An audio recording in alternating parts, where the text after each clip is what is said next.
संसारामध्ये आपल्याला बऱ्याचशा गोष्टी पाहायला मिळतात।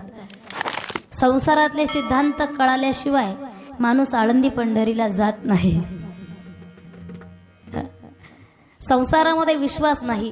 पूर्वी कसं डायरेक्ट लग्नामध्येच भेट व्हायची, आता 10-10 वर्षापासून ओळख आहे पण विश्वास नाही।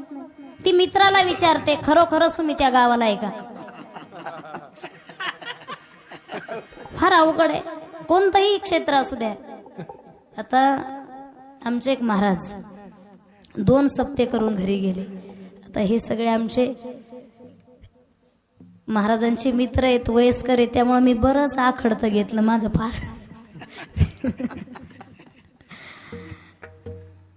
महाराज घरी सप्ताह 2 सप्ताह। तुमचं लग्न झालंय का?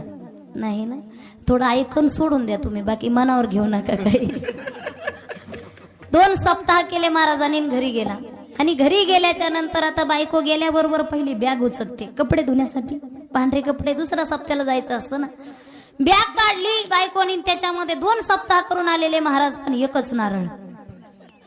जशी किचन मध्ये गेली की लाटणं हातात घेतलं, जसा हाणला, 2 सप्ताह केलं आणि एकच नारळ कुठे, दुसरं कुठे? तुमच्या लक्षात येत आहे ना? मग बरं आहे। एकदा एक बिचारा रात्री झोपला, आणि झोपल्याच्या नंतर 12 वाजता मोबाईल वाजला, मेसेज वाजल्याबरोबर ती लॉकडाऊन मध्ये 10वी पास झालेली, ना ऑनलाईन ना ऑफलाईन। ती उठल्याबरोबर तिने मेसेज वाचला तर ब्युटिफुल मेसेज होता। ती म्हटली, माझ्या बापाने 4 लाख रुपये हुंडा दिला तरी तुला एवढ्या रात्री कुणाचा मेसेज आला? ब्युटिफुल, खूप सुंदर, कुणाचा मेसेज आला? गेली गरम पाण्याची बकेट आणली, त्याच्या तोंडावर टाकली। ती घरबडून उठून बसलो, काय झालं काय झालं? ती म्हटली, एवढ्या रात्री तुझ्या मोबाईल वरती कुणाचा ब्युटिफुल मेसेज आला? ते 12वी पास झालं होतं, कसं तरी उठलं, मोबाईल हातात घेऊन पाहिला तर ब्युटिफुल मेसेज नव्हता, बॅटरी फुल मेसेज होता। पिन लावलेली होती ना रात्रभर, फार अवघड आहे। एक बाई म्हटली, लॉकडाऊन मुळे मला माहेरी जायलाच भेटलं नाही। निघालीन पप्प्याला सांगितलं, पप्प्या हे बघ मी माहेराला चालले मामाच्या गावाला, पण मी येईपर्यंत तुझ्या बापावर नीट ध्यान ठेव, कारण याचा पाय एका ठिकाणी राहत, हे गाव कोळपे आहे। याला सकाळी 10 घरचा चहा घेतल्याशिवाय याला झोप लागत, याला बाहेर जाऊ देऊ नको। हा फार विचित्र आहे। पप्प्या म्हणला, मम्मी मी लक्ष ठेवतो, पण तो कोण आहे माझा? कोण आहे? बाप आहे ना, बापाला सांभाळणं अवघड गोष्ट आहे। ती म्हटली, बाकी काही सांगू नको, व्यवस्थित सांभाळ। आणि निघाली माहेरला। आता टिळा झाला होता त्या दोघा नवरा बायकोचा। टिळ्यामध्येच याने गिफ्ट केला होता अँड्रॉइड मोबाईल, पहिलं विघ्न। मोबाईल घेतला, निघाली माहेरला। माहेर मध्ये पोहोचल्याच्या नंतर तिने फोन लावला, विश्वास, हॅलो कुठे? आता हा वाघ होता, पण तिच्या बरोबर लग्न केल्यापासून वाघ पंक्चर झाला होता, दुर्गावरून बसलेली होती। हॅलो कुठे? घरीचे। घरी आहे का? मग मला मिक्सर चालू करून दाखवा। केलं मिक्सर चालू, करा बंद, ठेवा फोन। दुसऱ्या दिवशी, हॅलो कुठे? घरीचे। मिक्सर चालू करून दाखवा, करा बंद, ठेवा फोन। 2-3 दिवस असे गेले, 4थ्या दिवशी ती घरी आली। घरी आल्याबरोबर पाहिलं तर कुठेही नवरा घरामध्ये नाही। पाप्याला विचारलं, पाप्या का रे तुझा बाप कुठे? पाप्या म्हणला, मग मी 3 दिवस झाले मिक्सर आणि पप्पा।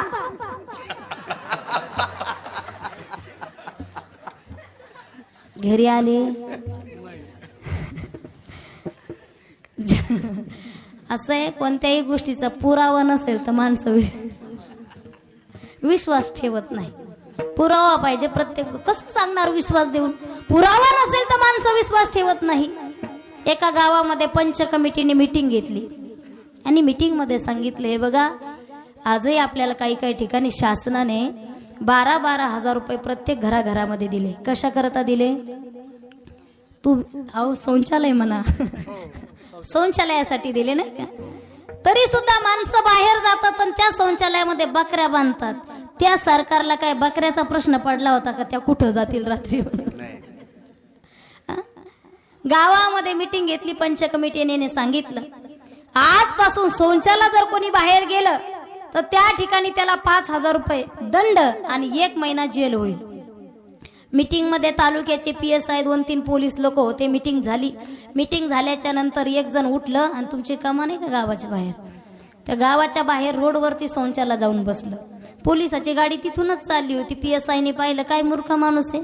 अहो आताच मीटिंग मध्ये सांगितलं ना बाहेर जायचं नाही, गेलं तर दंड 1 महिना जेल होणार आहे, तरी सुद्धा बाहेर येऊन बसलं सोनच्याला.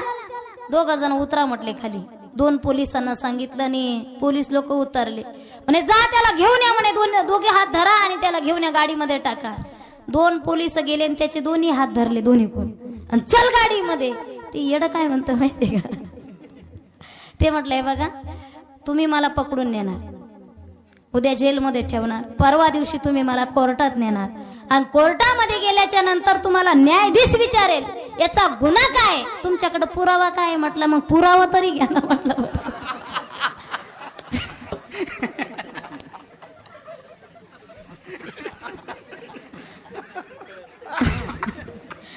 पुरावा फार महत्वाचा आहे प्रत्येक गोष्टीमध्ये. पुरावा आहे की संतांचा स्पर्श झाल्याच्या नंतर मग राम नामे उपजी आवडी, सुख घडो घडी वाढू लागे, म्हणून नामचिंतन करायचंय. सगळ्यांनी दोन्ही हात वरती घ्या.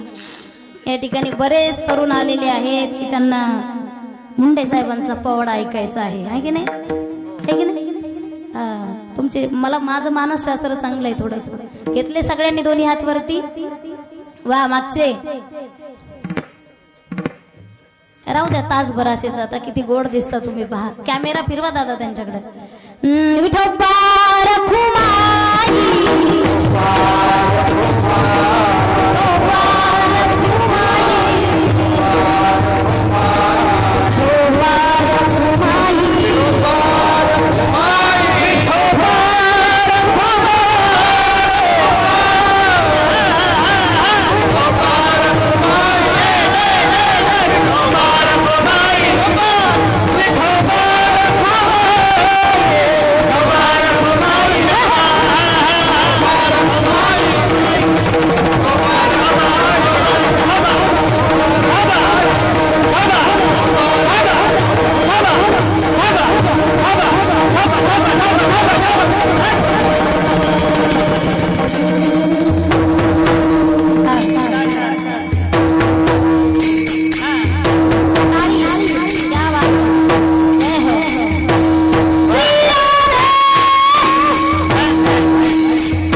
घ्या सगळ्यांनी हात खाली घ्या. दगडा खालून एखादी गरम गरम भाकरी काढावी आणि त्याची भूक भागवण्याकरता द्यावी. हा चमत्कार नमस्काराकरता नव्हता, भूक भागवण्याकरता होता. ज्ञानोबरायांना इतका त्रास झाला, जर म्हटलं असतं एखाद्याचं वाटुळ हो तर जागीच भस्म झालं असतं, एवढी ताकद होती वाणीमध्ये. पण नाही, ज्ञानोबराय म्हणतात जे खळाचे व्यंकटी सांडो. जसं की आपण कपडे धुतल्यानंतर मळ बाजूला काढतो आणि कपडे स्वच्छ होतात, तसे हे सगळे लेकर माझे यांच्या मनातला खळ बाजूला निघू दे देवा. हे सगळे स्वच्छ अंतकरणाचे. एवढी ताकद संतांच्या वाणीमध्ये होती, तुम्हा सर्वांना ज्ञात असेल. ज्यावेळेस वामन भाऊ महाराज एका कारखान्यामध्ये गेले, सांगितलं गावामध्ये सप्ताह आहे, गुरांसाठी गायींसाठी चारा लागतोय आणि तुमच्या कारखान्यामध्ये जे कामगार आहेत ते वारकरी आहेत बरं का. दिवाळीला सुट्टी नाही दिली तरी चालेल, परंतु या सप्ताहासाठी या वारकऱ्यांना 4 दिवस का होईना सुट्टी द्या. कारखानदाराने सांगितलं सुट्टीच काय चाराच काय काहीच मिळणार नाही, जा कारखान्याच्या बाहेर निघा. याच्याही पेक्षा त्याची क्रूर भाषा असेल, आपण काही ऐकायला नव्हतो, कारण क्रूर माणसं काय बोलतील त्याची गॅरंटी नाही. नाही मिळणार चारा, नाही मिळणार सुट्टी. वामन भाऊ महाराज बाहेर आले गेटच्या आणि सांगितलं जर गायीसाठी चारा नसेल, धर्मासाठी तुझं सहकार्य नसेल, वारकऱ्यांसाठी सुट्टी नसेल तर आग लागू दे तुझ्या कारखान्याला. लोखंडाला सुद्धा आग लागली महाराज, एवढी ताकद वाणीमध्ये होती, ताकद होती. ते संत महात्मे सुद्धा देवाचं भजन करतायत. त्या गोकुळामध्ये आजही विरह आपल्याला पाहायला मिळतो. अक्रूर भगवंत त्या ठिकाणी आले आणि भगवान श्रीकृष्ण रथामध्ये जाऊन बसले, तर त्या गवळणी त्या गोपिका जशा रडतायत तसे जीवना वेगळी मासोळी. सांगितलं या वर्षी आषाढी वारी होणार नाही, खरे वारकरी घरात रडत होते हो महाराज. सांगितलं गेलं की यावर्षी कार्तिकी वारी होणार आहे, कमी लोकांमध्ये का होईना होणार आहे. आम्ही असे वारकरी आळंदीमध्ये पाहिले की ते 20-20 दिवस अनवाई पायाने तिथपर्यंत चालत आले. हा आनंद वारकऱ्याच्या मनामध्ये. तुझ्या न माझ्या भेटीसाठी सागर कुठे हरवला, कान्हा रे भेट दे ना मला, कृष्णा रे भेट दे ना मला, कान्हा रे भेट दे ना मला, कृष्णा रे भेट दे ना मला. त्या गवळणीची अवस्था मला वारकऱ्याची सांगायची. वाट तुझी पाहताना नैन माझे सिनले, कोठे गेला माझा कान्हा विपरीत घडले. किती किती मी शोधू याला, जीव हा माझा दमला, किती किती मी वाट पाहू कुठे दिसेना मला, कान्हा रे भेट दे ना मला, कृष्णा रे भेट दे ना मला, कान्हा रे भेट दे ना मला, कृष्णा रे भेट दे ना मला. एक बार तो राधा बन कर देखो मेरे सावरिया, राधा यू रो रो कहे. येणारा प्रत्येक गावातला माणूस विचार करत नाही का दिवाळी किती तारखेला आहे पुढच्या वर्षी, पण वारकरी नक्की विचार करतो की आपला सप्ताह किती तारखेला आहे, पुढच्या वर्षाची वाट पाहतो. तेरे मुरलियों ने है बेचैन दिल को किया, मैंने तो अपना सब कुछ करा, जा तेरे नाम कर दिया, तेरे मुरलियों ने है बेचैन दिल को किया है. त्या देवाचं नामचिंतन घडावं, मग राम नामे उपजे आवडी, सुख घडोघडी वाढू लागे. अर्थात ही वाणी सुद्धा चांगलं बोलण्याकरता दिली बरं. तैसे साच आणि मवाळ मितले परी रसाळ, शब्द जैसे कल्लोळ अमृताचे, मुखी अमृताची वाणी, देह देवाचे कारणी. ही वाणी कशा करता? चांगलं बोलण्याकरता दिली. बरोबर आहे की नाही? माणसं चांगलं बोलत नाही, शोकांतिका ती नाही, पण माणसं वाईट बोलतात ही शोकांतिका आहे. बोलता बोलता सहज बोलून जातो. काय? डोक्यात टोपी घाला. आता मला सांगा, डोक्यात टोपी की डोकं टोपी? वा. पण बोलताना वज्रा स्टेशन मुंबई 1957 साली गाडगे बाबांचं कीर्तन त्या ठिकाणी झालं आणि बाबांनी कीर्तनात सांगितलं की आई वडील जेवत असताना बोलतात, एखाद्या वेळेस लक्षात येत नाही. आई वडील जेवत असताना 2 वर्षाचा मुलगा रडायला लागला. बाबाने सांगितलं पत्नीला, त्या ठिकाणी त्या मुलाच्या आईला, ए ते रडतोय त्याला पाळण्यामध्ये टाक. तिने टाकलं, तो जास्त रडायला लागला. ती म्हटली, हे बघा मी अनेक वेळा पाळण्यामध्ये टाकलं पण तो पाळण्यात झोपत नाही. तो म्हटला परत एकदा टाक. अहो तो पाळण्यात झोपतच नाही. तो म्हटला तो कसा झोपत नाही? त्याचा बाप झोपण. म्हटला हा झोपणार आहे का पाळण्यात? माणसं बोलतात. म्हणून भगवान श्रीकृष्ण म्हणतात, अनुद्वेग करम वाक्यम सत्यम प्रिय हितम चयत. तैसे साच आणि मग साच बोलावं, गोड बोलावं, कुणाच्या वर्मावर बोलू नये. असं वागावं की धर्म कार्यासाठी आपला देह झिजला पाहिजे. ज्याप्रमाणे संत आणि या देशातले तरुण झिजतात महाराज. आजही त्या सीमेवरती लढतात. किती थंडी हो, 2-2 चादरा घेऊन सुद्धा आपल्याला थंडी वाजते. ते बर्फामध्ये आता कितीतरी व्हिडिओ आपण पाहतो. आपण किती भाग्यवान आहोत की या पवित्र देशामध्ये आपला जन्म झालाय.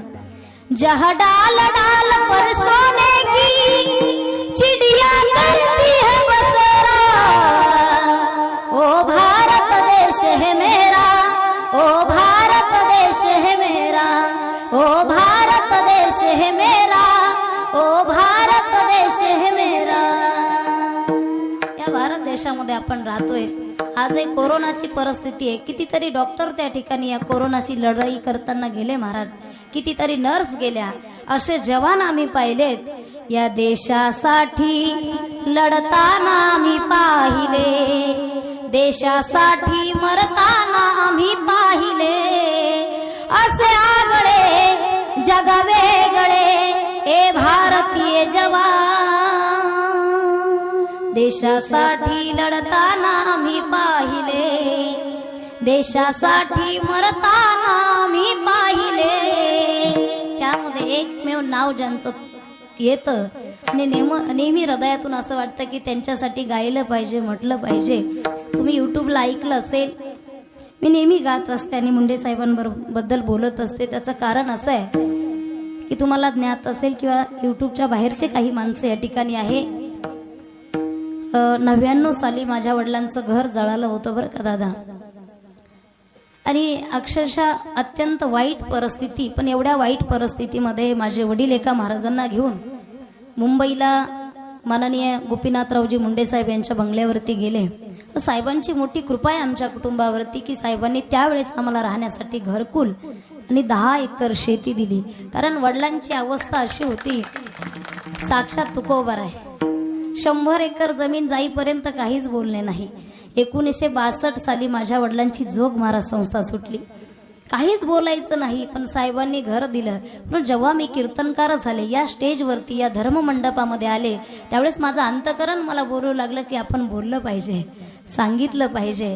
कारण या स्टेजवरती आज ज्यांच्यामुळे मी उभी आहे ते माननीय मुंडे साहेब. मीच काय, 3 जून रोजी बातमी आली, महाराज आमच्या शेजारी राहणारे मुस्लिम कुटुंब सुद्धा रडत होते, दिवसभर त्यांचीही चूल पेटली नव्हती. म्हणून मला एक वाक्य असं म्हणावं असं वाटतं, प्रत्येकाच्या हृदयावरती ठेवून गेला तुम्ही पाऊल खुणा, प्रत्येकाच्या हृदयावरती ठेवून गेला तुम्ही पाऊल खुणा.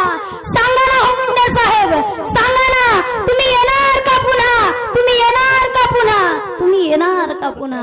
आजही प्रत्येक तरुण तुमची वाट पाहतोय. साध्या टोल नाक्यावरून फोन करण्यासाठी माणसं साहेबांना फोन करेल आम्ही. जसं लहान लेकरू लहानपणी, मला जर कोणी मारलं ना, मी माझ्या मम्मीला सांगेल, नाही तर पप्पाला सांगेल. एक अधिकारी माणूस पाठीमागा असला तर जरा बरं वाटतो. आम्ही आता साहेबांची जयंती होती 12/12ला, त्यावेळेस जिंतूर तालुक्यामध्ये आमचं कीर्तन होतं. तर आम्ही जालन्यापासून निघालो तर त्या गावापर्यंत प्रत्येक गावामध्ये साहेबांचे गाणे लागलेले होते.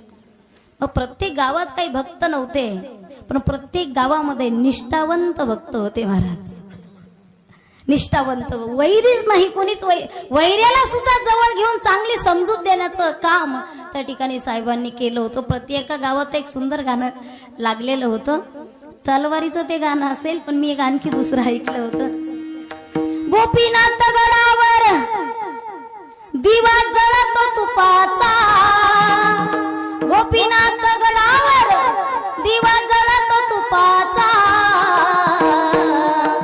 उजड पडला मुंडे साहेबांच्या रूपाचा, उजड पडला मुंडे साहेबांच्या रूपाचा, उजड पडला साहेबांच्या कर्तृत्वाचा. हे कर्तृत्व आहे. आता तुम्ही पाहिलं असेल की औरंगाबाद जिल्ह्यामध्ये चांबारवाडीला आमचा महिला सप्ताह झाला. त्या सप्ताहामध्ये फक्त एक तरुण इतक्या चिठ्ठ्या देत होता खालीून की साहेबांचा पवाडा म्हणा, साहेबांचा पवाडा म्हणा. चिठ्ठी यायची मी ते आता युट्यूबला कीर्तन येईल, तुम्ही चिठ्ठी यायची मी खिशात घालायचे. नंतर मी सगळ्या चिठ्ठ्या वाचल्या तर साहेबांचा पवाडा म्हणा. एक तरुण, एवढी निष्ठा आपण भक्त त्या ठिकाणी देवावरती ठेवतो. म्हणून देवच होता ना आपला मुंडे साहेब, साक्षात देव होता. कारण श्रीमंताच्या दारामध्ये अनेक जण जातात हो, श्रीमंताच्या दारामध्ये अनेक जण जातात, त्यांच्या घरामध्ये जातात, त्यांचा अन्नाचा स्वाद घेतात. पण गरीबाच्या झोपडीमध्ये जाणारा एकमेव नेता माननीय मुंडे साहेब. माझ्या मुंडे साहेबांचं,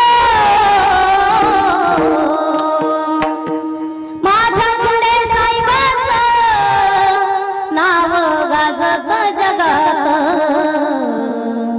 नाव गाजत जगात, नाव गाजत जगात.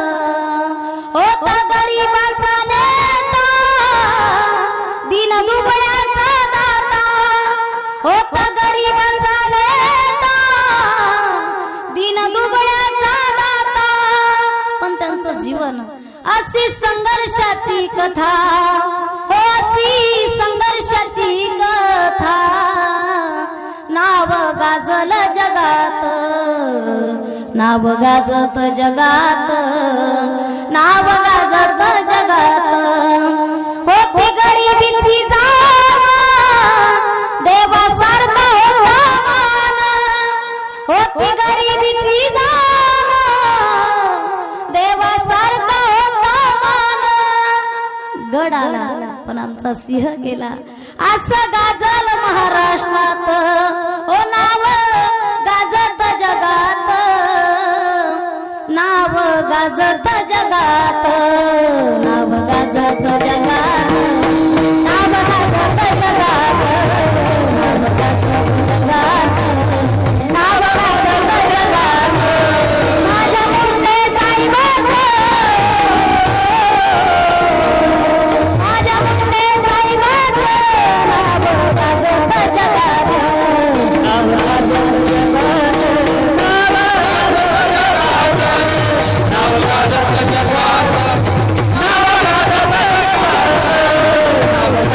जगात, नाव गाजत जगात. प्रत्येकासाठी लढणारा नेता आपण पाहिलाय. अलीकडच्या नेत्याविषयी काय बोलणार? गैया कटे मदिरा बढ़े, गैया कटे मदिरा बढ़े, सीनों में नोटों का जोर है, व्यभी विचार भी चल रहा है यहाँ, घर घर में घुसखोरी है, गुंडा ही मर्द कहलाएगा, साधु संत को गालिया. अरे वाह रे वाह राज्य करने वाले, तूने तो रावण को ही शर्मा दिया. इतका संपत्तीचा गर्व झालाय महाराज. संपत्तीमुळे सुख मिळत नाही, नामचिंतन हे सुख देत असतं. म्हणून सदा नाम घोष करू हरी कथा, तेने सदा चित्ता समाधान, मग राम नामे उपजी आवडी, सुख घडो घडी वाढू लागे. प्रत्येक जीवाला सुखाची अपेक्षा आहे, ते संसारामध्ये मिळत नाही. आणि संसाराचं किंवा परमार्थाचं एक वर्म सापडलं ना तर ठीक आहे महाराज, नाही तर चुकलिया वर्म. एवढंस चुकल्याच्या नंतर कोर्टापर्यंत बातमी जाऊ शकते. वर्म चुकलं की फेरा पडतो. एकदा काय झालं, एका माणसाचं गाढव आजारी पडलं. त्या माणसाने त्या गाढवाला गाढवाच्या डॉक्टरकडे नेलं. कसं? स्त्रीरोगतज्ञ, बालरोगतज्ञ, तसा तो गाढव रोगतज्ञ होता. नेल्याच्या नंतर त्या डॉक्टरने त्या गाढवाला शेपटापासून मुंडक्यापर्यंत व्यवस्थित तपासलं आणि मेडिकल लिहून दिलं. तो माणूस पळतच गेला आणि मेडिकल मेडिसिन घेऊन आला आणि डॉक्टरच्या हातात दिलं. डॉक्टर सांगतच होता, हे औषध मंगळवारी घ्या, हे बुधवारी घ्या, हे दुपारी घ्या, संध्याकाळी घ्या, सकाळी घ्या. पण डॉक्टरच्या लक्षात आलं, ज्याला मी सांगतोय, ज्याच्यासाठी मी सांगतोय ते कोण आहे? माणसं वेळेवर ट्रीटमेंट घेत नाही, डॉक्टरला बदनाम करतात. हे तर त्याला आठवड्याभराच्या दिल्या काय, एकदाच दिल्या काय, काही फरक पडणार आहे का?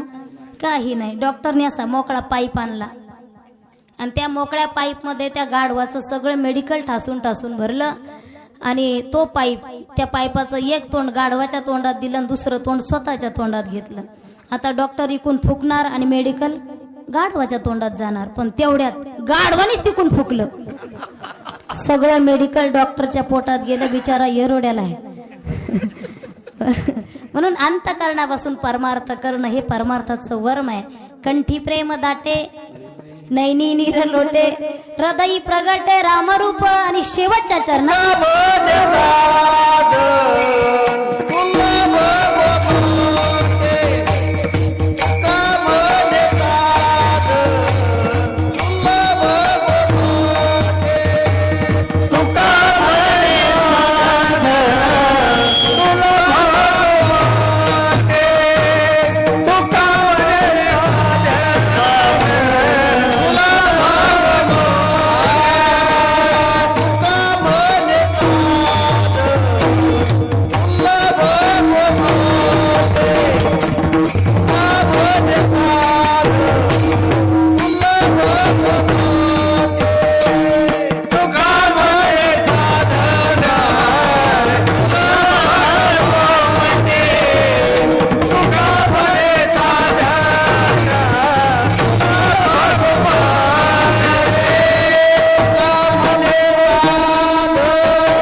तुका म्हणे साधन सुलभ गोमटे परी उपतिष्ठे पूर्व पुण्य. तुमच्या या गावामध्ये खऱ्या अर्थाने ज्यांचे मोठाले नारळी सप्ताह झाले, गुरुवर्य आदरणीय नारायण बाबा त्यांच्या गडावरती, तारकेश्वर गडावरती आमच्या महाराजांचं बालपण गेलं. असा दिवस जात नाही की बाबांचं नाव घरामध्ये नाही. आमचा मुलगा सुद्धा बाबांसारखं स्वरूप त्या मुलाला लाभलेलं आहे. असे संत महात्मे घडले आणि आपल्यासारखे आडाने जीवाला लाभले, तेव्हा आपलं सोनं झालं महाराज.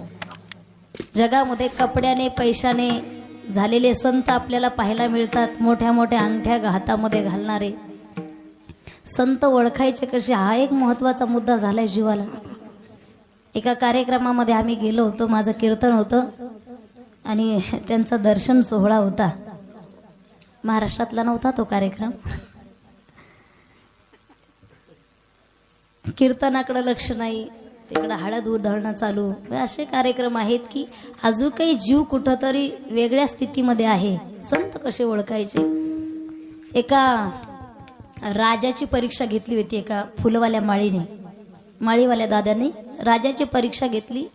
म्हटलं माझ्या बगीच्यामध्ये अनेक फुलं आहेत, पण तुम्ही त्या ठिकाणी ओरिजिनल फुल ओळखण्यासाठी माझ्या बगीच्यामध्ये या. आणि त्या माळीवाल्या दादाने काय केलं, एक टोपलं भरून डुप्लिकेट फुलं जमा केले, एक टोपली भरून. आणि त्यामध्ये एक ओरिजिनल खरोखरचं फुल ठेवलं गुलाबाचं. आणि राजाला बोलवण्यात आलं आणि विचारलं, राजा स्वतःला विद्वान म्हणून घेतो, विद्वान माहितीये काय असतो? विद्वानम सर्वत्र पूज्यते. सरपंचाला गावात मान, तालुक्याच्या ठिकाणी एखाद्या पुढाऱ्याला मान, महाराष्ट्रामध्ये त्याच्याही पेक्षा मोठा पुढारी असेल त्याला मान, राज्यामध्ये, महाराष्ट्रामध्ये, देशामध्ये, पण विद्वान माणसाला जगामध्ये मान आहे. मग स्वतःला विद्वान म्हणून घेतोस, मला सांग याच्यामधलं ओरिजिनल फुल कोणतं आहे? त्यामध्ये गुलाबाचं ओरिजिनल फुल होतं. राजा आल्याबरोबर त्या फुलाला हात लावला की हे ओरिजिनल फुल आहे. तेव्हा माळीवाल्याने विचारलं त्या माळीवाल्या दादाने की तुम्ही ओरिजिनल फुल आल्याबरोबर कसं काय ओळखलं? तेव्हा राजाने सांगितले हे ओरिजिनल नाही, डुप्लिकेट फुलं आहे. पण त्या ठिकाणी ओरिजिनल फुलावरती माशा येऊन बसल्या आणि त्यातला सुगंध घेऊ लागल्या, गंध घेऊ लागल्या. त्यावरून मी ओळखलं की हा ओरिजिनल फुल आहे. म्हणून ज्या संतांच्या स्पर्शाने जीव सुधारला जातो ते संत दयाळू असतात, कृपाळू असतात आणि मायाळू असतात. आज बाबांच्या, भाऊबाबांच्या आशीर्वादाने अनेक सप्ताह या ठिकाणी या भागामध्ये चालू आहेत आणि राहणार आहेत. अजरामर सप्ताह आहेत. तुम्ही दरवर्षी पहा, लॉकडाऊन बाबांच्या सप्ताहाच्या थोडं अगोदर होऊन जातं. सप्ताह होतातच. हे काय आता काय जास्त पेशंट घाबरायचं नाही. आपण भाग्यवान आहेत. आपण महाप्रलय पाहिला, महापूर पाहिला, त्याच्यानंतर कोरोना पाहिला, कोरोनाचा डेल्टा पाहिला, डेल्टा पाहिला. आता डेल्टाचा चुलता आला होता ओमिक्रॉन, बरोबर आहे की नाही? तो का अख्खी फॅमिलीच घेऊन येतो का काय माहित. पण आपण आता घाबरायचं, लस घ्यायची, दोन्ही लस घ्यायच्या आणि दोन्ही लस झाल्यानंतर डबल एक बूस्टर घ्यायचा. बूस्टर घेतलं की माणूस डस्टर होतो त्याला काही होत नाही. म्हणून ही संतांची कृपा आहे. जाता जाता सगळ्यांना मनापासून धन्यवाद देते. सगळी गुणीजन मंडळी या ठिकाणी आहेत, सगळे श्रवणीय श्रोते मंडळी या ठिकाणी आहेत. या ठिकाणी मृदंगाचार्य बाबा आहेत, त्यांना जास्त त्रास देणं. आम्हाला उद्याचं कीर्तन शिळफाट्याला आहेत मुंबईमध्ये. मी आज कालचं कीर्तन सुद्धा आमचं खार घरला होतं बरं का दादा.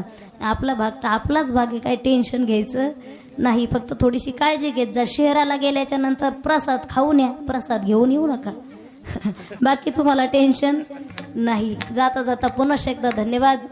झालेली सेवा माऊलींच्या चरणी, जगद्गुरु तुकोबरायच्या चरणी, मला ज्या आईवडिलांनी जन्म दिलाय माझ्या आईवडिलांच्या चरणी सेवा अर्पण करते. सेवेला पूर्ण विराम देते. ज्ञानेश्वर माऊली